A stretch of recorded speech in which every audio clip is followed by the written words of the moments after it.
আমার channel Meherima cooking ডায়েরিতে সবাইকে জানাচ্ছি স্বাগতম। আবার একটি নতুন রেসিপি নিয়ে আপনাদের সামনে চলে এসেছি। রেসিপিটি হচ্ছে পেঁপেনি। সবসময় তো আমরা বেগুনি খাই, আজকে আমি পেঁপে দিয়ে পেঁপেনি বানাবো। এর জন্য আমি প্রথমে এই যে পেঁপেটা ভালো মতো গোল গোল করে কেটে এর মধ্যে হলুদের গুঁড়া, লবণ, মরিচের গুঁড়া আর চিলি ফ্লেক্স দিয়ে আমি এটা মিক্সড করে রেখেছি। আর এই বেসনটা আমি আগে থেকেই তৈরি করে নিয়েছি। আর এটাতে কী কী দিয়েছি এটা আমার আগের একটা ভিডিওতে আছে, ওটা আপনারা দেখে নেবেন।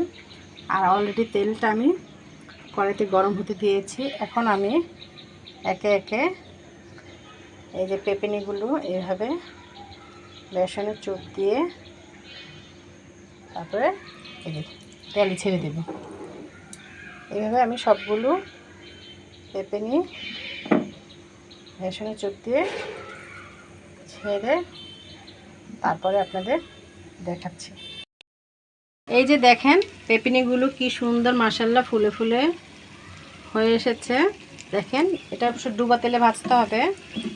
এই যে যখন বাদামি বর্ণের হয়ে আসবে তখন আমি একে একে সবগুলো তুলে ফেলবো এপিট উপিট করে ভেজে, তারপরে আপনাদের দেখাবো। এই যে একে একে আমি সবগুলো পেঁপেনি ভেজে তুলে নিয়ে এসেছি, তৈরি করে ফেললাম পেঁপেনি। এটা দেখতে মাশাআল্লাহ অনেক সুন্দর হয়েছে, খেতেও বেশ ভালো হয়েছে। দেখেন কিভাবে ফুলে ফুলে উঠেছে।